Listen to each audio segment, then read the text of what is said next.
September 1st. The port of St. Petersburg has been blown up, tankers and the Novatek terminal in Ust-Luga are on fire. Mom! The explosion could be heard at Putin's residence. The FSB is urgently evacuating facilities. Leningrad region train stations and the GRS are under heavy fire. Damn, they hit the train station. Whoa, that was a hell of a blast. It really blew up, didn't it? Right by the bridge. Moscow and St. Petersburg are paralyzed, airports are closed, railways have been blown up. Boom, bada, boom. Oh no, uh-oh, something is definitely wrong. The Novoshaktinsk and Sizran oil refineries have been burning for several days now. Over the past month, more than 15 of Russia's oil refineries have been put out of commission. Wow, that's something. Looks like they're about to kick us off the construction site. Got it! Ships are burning. A strike on Putin's residence. Hit it, yeah. That's it! Right here, near Rosneft. Putin's residence is 2 kilometers away. The place where he called Trump from, the operational command center. The rachists are squealing. What smoke, Arkasha? How terrifying. This is a new wave of strikes. It hit, which is breaking the Kremlin's military economy. There it is. There it is, damn, the garage. Right next to your house. An explosion in St. Petersburg. The port is on fire. Whoa, that was a hell of a blast. It really blew up, didn't it? Right by the bridge. Damn, they hit the train station. Tankers are burning. The Novatek terminal in Ust-Luga. Moscow and Petersburg are paralyzed, airports are closed, oil refineries are on fire. Railways have been blown up. Petersburg airport is paralyzed. Hundreds of flights are delayed. Thousands of Russians are spending the night in airports. Crowds, panic, evacuation, screams. People are sleeping on the floor. 1,000 flights didn't depart or arrive. This is hysteria, agony. The Novoshaktinsk and Sizran oil refineries have been burning for several days now. In just 1 month, we have attacked more than 15% of Russia's oil refining capacity. Moscow and Petersburg are paralyzed. Airports are closed. Railways have been blown up. This is unbelievable. Women, get out of here. Come here! People are heading en masse to underground parking lots. They're in shock, not used to this. And the locals ran into the bushes. No. Your mother! The bridge was blown up. The bridge was blown up. Fuel crises are growing in Crimea and throughout Russia. This is a new wave of attacks that is breaking Russia's military economy. Let's discuss all this with the famous military analyst Roman Svetanov right now. It's late, look. Oh my god!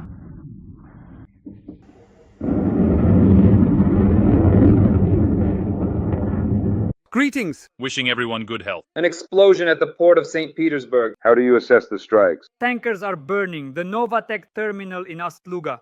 The floor is yours. We've been waiting a long time for the Security Service of Ukraine and the main intelligence directorate to join the work of Magyar's drone forces. And now they have, practically on the same day, both the main intelligence directorate and the security service each hit their own target, and with quite serious, effective results.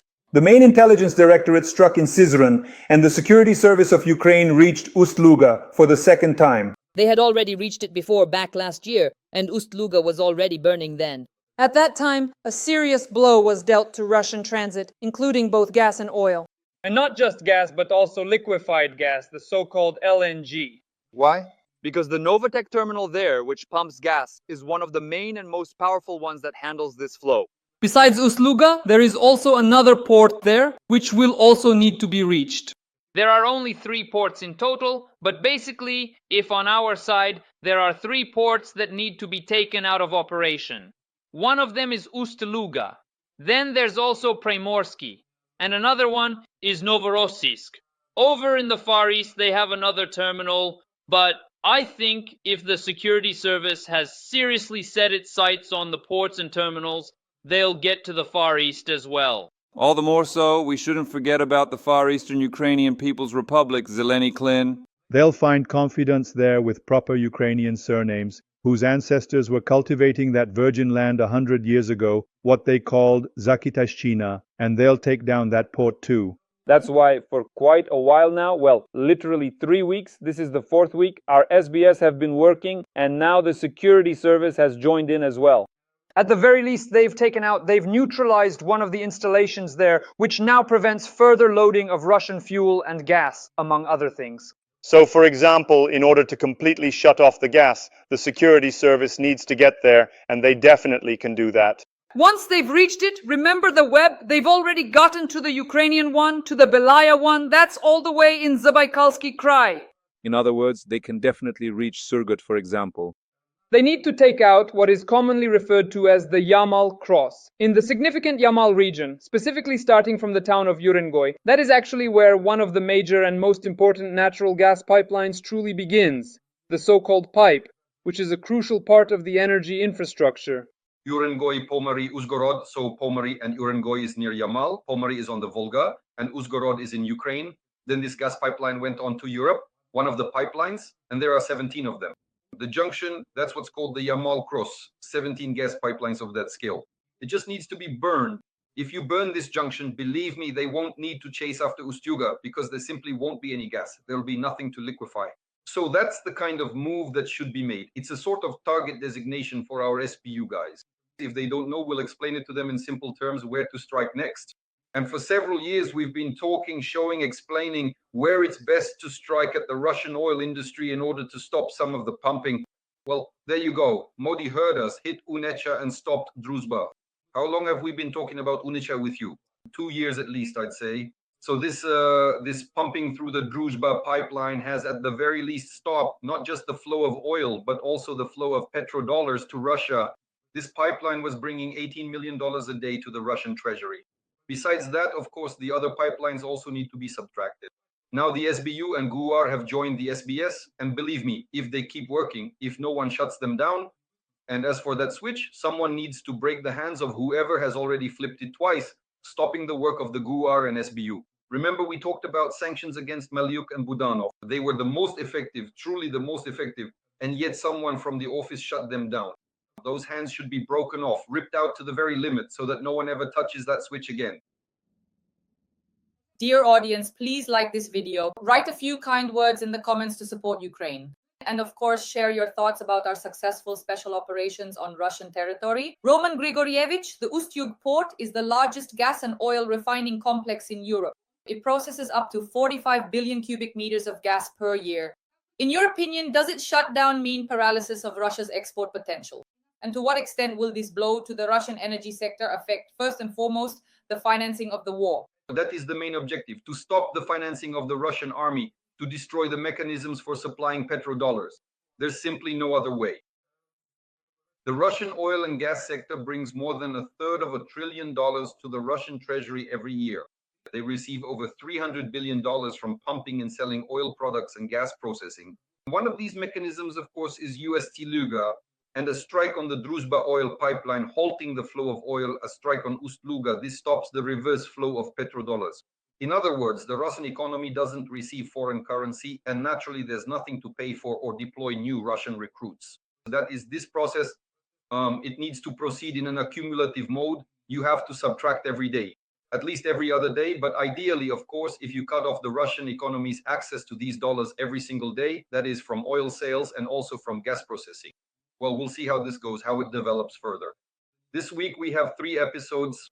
Let's see precisely how many critical oil refineries or vital oil pipelines our formidable defense forces will effectively take out in the coming days. And of course, on the same day, the Syzran oil refinery and the Novoshakhtinsk oil refinery were attacked, which caused a fuel shortage and lines at gas stations all across Russia. Everyone is crying, complaining, saying there's no fuel, no gasoline, it's impossible to buy. Can we say that the Ukrainian armed forces are launching a systematic campaign to destroy oil refining in Russia? Is this a strategic goal, Roman Grigorievich? Well, after the GUR and SBU got involved, I'll say it again, we can say that systematic work has begun because the drone forces alone couldn't handle this task. But the GUR and SBU have been quite successful at it. They've been taking out Russian oil refining for 2 years now. Basically, they are already involved now. The strike on Syzran was carried out by special units of the main intelligence directorate, while the attack on Novoshaktinsk was done by the drone forces. This was the work of Modiar.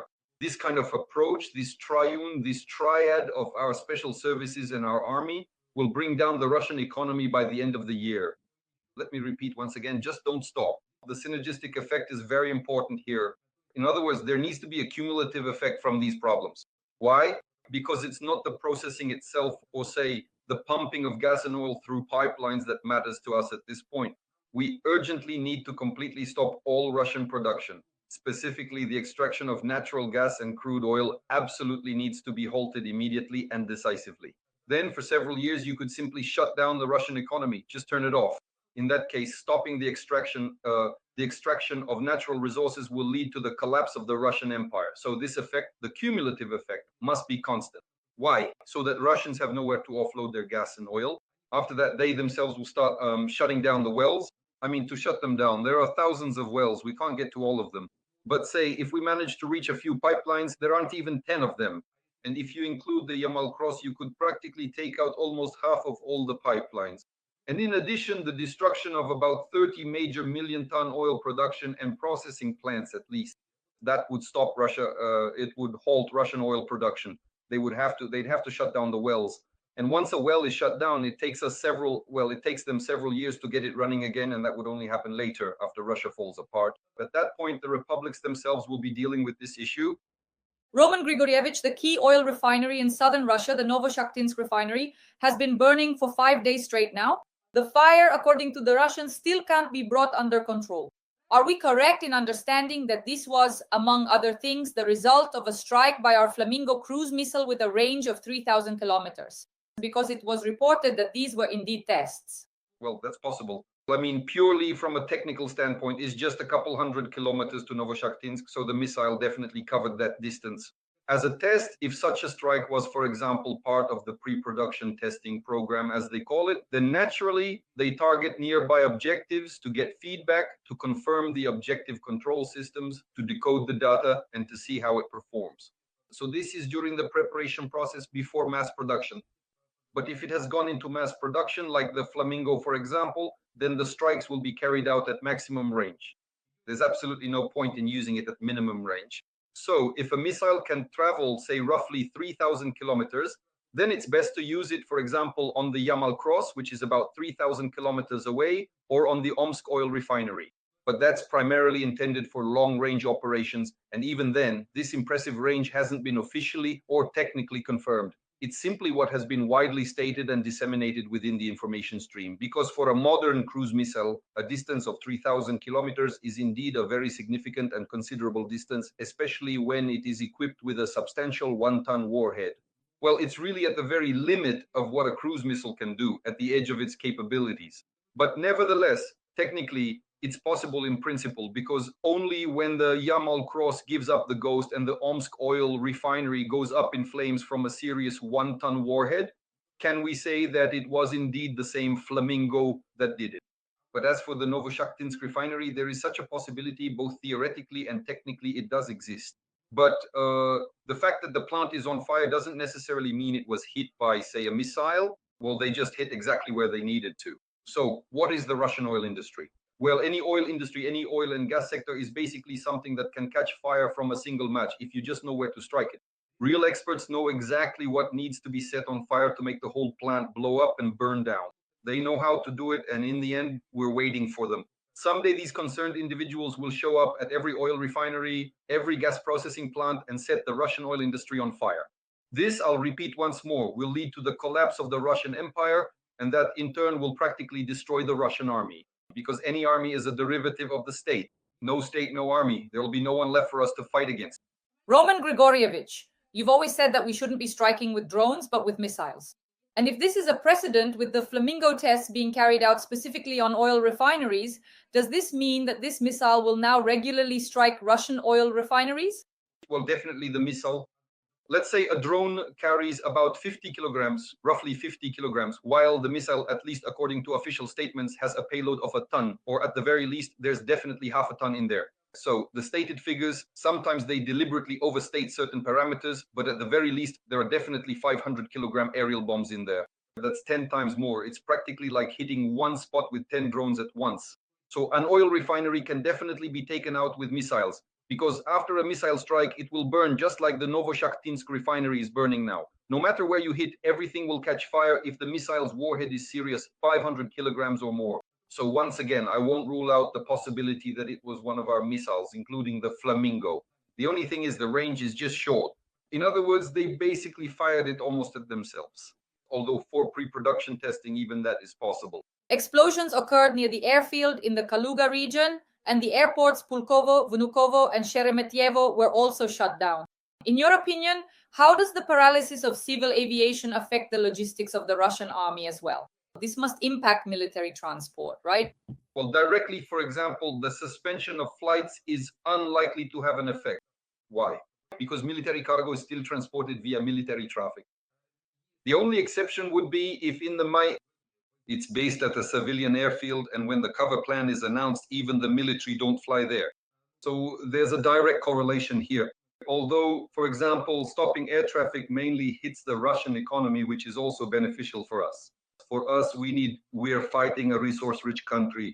When fighting a resource-rich country, the main task of any army with fewer resources is to destroy the enemy's resources. This is necessary at least to even the odds. So how do you level the playing field between Ukraine and Russia? By destroying the economy, sending it back to the so-called Stone Age, that's all. Then in fact, our chances would be much greater. Why? Because we have Europe behind us. We have more than 50 countries helping us. And if Russia starts to fall apart, China won't help. Why would they? Whole vast regions, almost all of Siberia, in fact, would just effortlessly fall into China's hands anyway. That's precisely why they absolutely will not help the Russians in any way, shape, or form. For us, actions of this kind are extremely important. Anything that leads to the weakening, or rather the collapse of the Russian economy, is to our advantage. There are many mechanisms. For example, one of the mechanisms is the so-called carpet plan, to bring Russian airfields, for instance, to the level of the carpet plan. Although logically speaking, it's a country at war. They've been at war for 12 years, yet they're still flying somewhere. Nothing should be flying there at all. In a country at war, there's always the risk of civilian aviation being targeted. Everyone should be staying put, walking on foot, or riding donkeys. Well, whatever people have. Roman Grigorievich, the undeniable fact that we, and this is a pure verifiable fact, have successfully destroyed more than 5 significant Russian Federation energy sector facilities within a single week, ranging from crucial oil refineries to vital pipelines. Does this truly signify that we fundamentally changed our tactical approach, and that from this point forward there will be consistent daily strikes targeting the deep strategic rear of Russia's extensive energy complexes? That's what we would like to hope for. We've been talking about this with you for the 2nd year now. Last year we also started off great. Did we stop in May?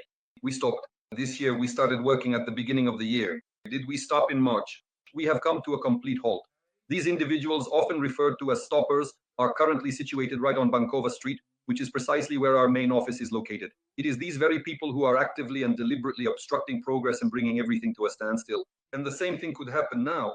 That's why we want to hope. Just not like in that joke. Am I your third? I hope I'm your first. Of course, keep hoping. But really, the hope is that no one else will touch it. That's why I say we should tear the hands off right up to the shoulder of anyone who tries to flip the switch on our work with Russian energy. This is our only mechanism for victory in this war. The other mechanism is called capitulation. And that's exactly what everyone is pushing us toward now, forcing us to give up the armed struggle for the occupied territories. Giving up the armed struggle for the occupied territories is capitulation. And defeating Russia, a resource-rich country, is only possible by destroying its resources. In other words, by carrying out the very task you just asked about, namely, destroying the Russian oil industry. Roman Grigorievich, regarding the strikes from Crimea. We are hitting military airfields, and now Crimea is without fuel. This has been officially announced. Fuel is running out, don't wait in line. Can you imagine the chaos going on there? According to open sources, all Crimeans are in shock. They're showing gas stations where there's simply no gasoline. How can the armed forces of Ukraine take advantage of this situation? Well, at the very least, the genocide of the Ukrainian people is clear, both in Crimea and in Donbass. If you draw parallels, the Russians have roughly left Crimea without gasoline and Donbass without water. So what should Ukrainians do? Leave. They will start leaving from there. Naturally, the Russians will be the first to run. They can hardly be held back anymore, not even in Donbass. They're finishing their contracts and fleeing from there. But now the thing is, Ukrainians will start leaving too. So this is a kind of interesting genocide, ethnocide. You can call it whatever you want. This is exactly how Moscow clears out territories. The question is, for whom are they clearing them out? I mean, for whom? Who do they plan to settle there afterwards? That's a big question for this Moscow Khaganate. Who are you planning to bring into Donbas after the so-called water side and into Crimea after the fuel side? Where are you planning to get them from? So this is a clear question once again to the Moscow Khaganate. Why? Because besides the fact that there are real killings happening right now, well, either killings or say the same genocide using water and fuel on our occupied territories, they're also taking out their own people. Already over 1 million, more than 1 million Russian soldiers have gone to the other side. Now the 2nd million is on its way. In other words, the 2nd million, and no one even bats an eye. And Putin doesn't care, because whether it's 1 million less or 1 million more, it makes no difference to him. It's like this Khaganate. They don't care how many Slavs die or non-Slavs. It doesn't matter. These aren't their people. So this 2nd million, the ongoing destruction of the Russian army, they have no intention of stopping. There's a line over there and they're herding just anyone into the Russian army. Lately, they've started recruiting just anyone. Why? Because they're raising, well, again, how are they recruiting? Through certain funding. They have the money to put a 2nd million into the ranks for destruction, as it's called. Why do they have money? Because the oil industry is working. And in order for them not to have money to drive Russians into the army, we need to keep working on the oil sector. That's why there's such a comprehensive approach to destruction here. On one hand, the Ukrainians, the cleansing of Donbas and Crimea of the Ukrainian population, and the second objective there, or rather the second task that the Moscow Khaganate is carrying out, is the destruction of the Russian nation as such. This is clearly visible. The 2nd million has gone. Remember the Afghan war. Back then, about 15,000 of our guys died. Every life counted and every loss was mourned. But now they've lost the 2nd million and no one even sheds a tear, as they say. That's their approach to destroying Russians as well. Roman Grigorievich, we often discuss that it's necessary to strike all military targets in Crimea, to destroy radars, to destroy air defense systems. But right now, things seem to have quieted down a bit. What do you think is the reason for that? Well, most likely preparations are underway. The thing is, since we can't produce a lot at once, like the Russians do, for example, those same Irans with the Chinese, we don't have the Chinese at hand. If we had the Chinese at hand, we would be producing and carrying out combat missions every day. But since we mainly produce everything at our own facilities, or for example, at our partners' facilities, we end up working in waves. So there's a build-up phase which lasts at least 3 to 4 days. But as it is, of course, it takes 5 to 7 days to prepare a wave, because without a wave, meaning without a large number of, say, strike assets, we can't break through the Russian frontline air defense right now. The only way to break through Russian air defense is by exceeding the saturation coefficient of the surface-to-air missile systems that make up this air defense. So we need to spend several days accumulating strike assets of various types, drones, missiles, and different kinds as well. So only after that, with a large concentration, can we break through the frontal air defense, reach the point defense systems, and then finish off the point defense as well. In other words, we end up having to lose a large number of our missiles and drones twice in order to reach the main target. That's how it is. But nevertheless, we do manage to get through. So it's a wave, and as I understand it, the last few days have been about preparation. In the near future, this week, there will be another strong wave. I think on Wednesday or Friday, we'll talk about it with you. Roman Grigorievich, so Madhyar has analyzed all our strikes.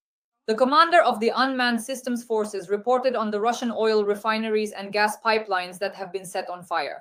The former Medvedchuk-owned refinery in Novoshaktinsk has been burning for more than 60 hours. On August 14th, the Lukoil Volgograd refinery, formerly Stalingrad, halted operations. On August 18th, Druzhba. On August 20th, the Novoshaktinsk refinery. On August 24th, again Druzhba, Unecha in the Bryansk region, and the Syzran oil refinery. But you always said that such reports should be regular. Well, lately, this has become a regular occurrence. Well, we need to be objective. Let's look at this objectively. We have a mechanism for victory, and that's very important, because right now everyone is only telling us about mechanisms for how we should capitulate. Like, we'll give this up, we'll change that, we'll refuse here, we won't join there, and so on and so forth. Why should we listen to all of this? What's the point if we have mechanisms for victory? And Madhyar clearly demonstrated them. He showed in a week how it's done. So the question is just this. It's about the amount of strike assets. And before that, it took several weeks to gather them. I mean, to accumulate and collect them, it's not that easy to do under Russian missile strikes, long-range missiles, the same Kinzhal missiles. So I truly think that after all was said and done, it was, well, in a genuinely good way, a bit of a necessary and impactful show. But this particular show was absolutely essential. It truly had to be done to instill not just a profound sense of hope, but also a strong and unwavering confidence in our ultimate victory within the entirety of Ukrainian society. Here's the mechanism. Madhyar showed it. Just scale it up, fund the execution of these tasks, and God forbid you stop it. Honestly, right now, heads will roll if anyone tries to stop the strikes on Russian oil facilities, which in just a week have already shown what kind of effect they have. In some regions of Russia, the Russians have run out of gasoline. So here's the mechanism. And by the way, soon there won't be any money either. If Madhyar, by the end of the year, takes out, well, not just Madhyar, now we can say after the SBU and GUR got involved, the defense forces of Ukraine, the Ukrainian army, Ukrainian soldiers will take down the Russian economy. They will take it down. We once said next year, basically, Nabulina will just print more money. She'll hang inflation on the Russians, but by 2027, there won't be anything left to hang, and that's when it will all start to collapse. Moreover, the Russian economy will start to collapse in parallel with the Russian Empire because the republics that directly depend on those petrodollars will begin to leave, those that receive money from Moscow as certain so-called reinvestments. As soon as those flows stop, the Russian Empire will immediately start to fall apart. Let's wait. We have time, we have the mechanisms, and I'll say it again. The main thing is not to stop. Roman Grigorievich, to sum up, where and how exactly should we strike on Russian territory in order to effectively force Putin to stop this ongoing war? To force Putin to stop the war. Well, this is probably the 5th time today I'm repeating this. It's impossible to force Putin to stop the war. It's impossible for one simple reason. Their goal is to seize first part of Ukraine and then all of Ukraine. And as long as the Russian Empire exists in its current form, it will continue to seize parts of Ukraine, in other words, in stages. In 2014, Russia was stopped. But for how long did they stop? For a few months? That was after Minsk 1. Poroshenko stopped them after Minsk 1. After Minsk 2, yes, after Minsk 1, they regrouped, got stronger, and attacked again, seizing another part, the next part of Donbass. Minsk 2 seemed to have stopped them. For how long? For 8 years. Over those 8 years, they regrouped and tried to take over all of Ukraine in 2022. That was the 3rd stage. Now, if we stop the fighting, well, there will be a 4th stage. In other words, it won't stop. It's impossible to stop the war with Putin as long as the Russian Empire exists as an empire. So, in order for us to stop the war, we need to dismantle the Russian Empire. And dismantling the Russian Empire is possible. We've just shown the mechanism together. But only through the collapse of the Russian Empire is it possible to stop it. In terms of time, that's 3 to 4 years. 3 to 4 years. Half a year just burning Russian oil infrastructure. They'll manage to get by on inflation for another year, and somewhere around 2027, they'll start to collapse. That's when it will be possible to carry out some serious operations. At the beginning of the collapse of the Russian Empire, we'll still have to fight for another year and a half to 2 years. So somewhere around 2028, but not earlier. Roman Grigorievich, what kind of actions should these be? So are we talking exclusively about strikes on oil refineries, or do we still need a different strategy as well? Well, it's a comprehensive approach. First, of course, we need to work with our partners so that, first of all, they are not afraid of Russia's collapse. In other words, we need to explain it to them in simple terms. Nothing bad will happen to either Europe or America if Russia collapses. Why? Because nuclear weapons are in the hands of the 12th Main Directorate. The 12th Main Directorate of the Ministry of Defense of Russia, currently of the Russian Federation. It can be transferred under the control of the UN Nuclear Commissioner. They will comply because if a commissioner is appointed, it's just a matter of organizing the work properly, and the nuclear arsenal will be under the control of the United Nations. That's absolutely not a problem. The republics into which the Russian Federation will break up are already separate entities. Well, what does the Russian Federation even mean? What's the point of a federation as such anyway? There are 21 republics from Ichkeria, Ingushetia, all the way to the Republic of Sakha. These 21 republics make up the Russian Federation. Plus, there are also various state entities of different levels, territories, regions, and so on and so forth. But these are also practically ready-made republics. In other words, Russia is already divided. It already has borders. Each republic has its own government. They just need to be let go, that's all. Moscow holds them together with one thing, money. Why? What's the point, for example, of leaving for Kadyria right now if Moscow is supplying them with more money than they could earn on their own, based on their own economy? Obviously, that's what keeps them together. So when they all go their separate ways, that will only happen when the oil dollars stop flowing. So the focus should be on hitting the oil sector, working with our partners so that, first of all, they're not afraid of this, and secondly, so they help with certain sanctions. Even though these sanctions won't be fatal for Russia, what will be devastating for Russia are strikes against oil refining. We are already striking oil refineries. It is absolutely necessary to strike at the nodes of oil and gas pipelines. I've already mentioned the Yamal Cross. You have to reach it. It's 3,000 kilometers away. Get there however you can. It must be burned down. And of course, strike at oil and gas terminals. Novorossiysk, Primorsk, Ust-Luga. In other words, these must be taken out. And we see how our security service is doing this. They're doing great. They have an entire unit that you managed to stop for half a year, but we've already talked about that. So if they keep working for another 6 months, by the end of the year, the Russians will have no oil industry left. Then you'll see what happens. Not only will Crimea be without gasoline and Donbas without water, but this will spread across all of Russia. Friends, please like this video and leave a few kind words in the comments to support the armed forces of Ukraine and our special operations. Support our team, Roman, Svetlana, and myself, and let us know in the comments where you're watching us from. Your locations are very valuable to us. The well-known military analyst, Roman Grigorievich. Roman Grigorievich, thank you. And as always, see you this Wednesday. Goodbye.